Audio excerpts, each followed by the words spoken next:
মজুর মানুষের কথা চিন্তা করি তাহলে দেখা যায় তাদের জীবন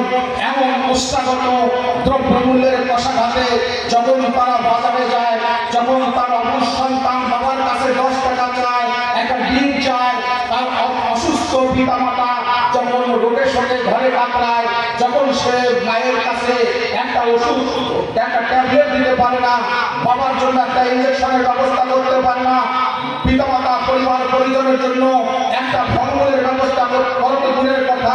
3 বেলা পেট পুড়ে ভাত খাওয়ার ব্যবস্থা করতে পারে না, সেই সমস্ত শ্রমজীবী মানুষের জন্য আজকে আমাদের সংগ্রাম, আমাদের প্রচেষ্টা, আমাদের এই জেহাদ, আমাদের এই লড়াই, যার মাধ্যমে বাংলাদেশ জামাত ইসলামী দৃঢ়ভাবে বিশ্বাস করে যে আজকে দেশের সুজলা সুফলা শস্য শ্যামলা এই প্রিয় মাতৃভূমির মানুষের জীবন মান উন্নয়নের জন্য বাংলাদেশ জামাত ইসলামী, বাংলাদেশ শ্রমিক কল্যাণ ফেডারেশন এবং ইসলামী ছাত্র শিবিরের বিকল্প নাই। সংগ্রামী ছাত্র বন্ধুগণ, আমি আপনাদের কাছে যে প্রত্যয় ব্যক্ত করতে চাই, আল্লাহ যদি আমাকে নির্বাচিত করেন, আমার 1 নম্বর কাজ হবে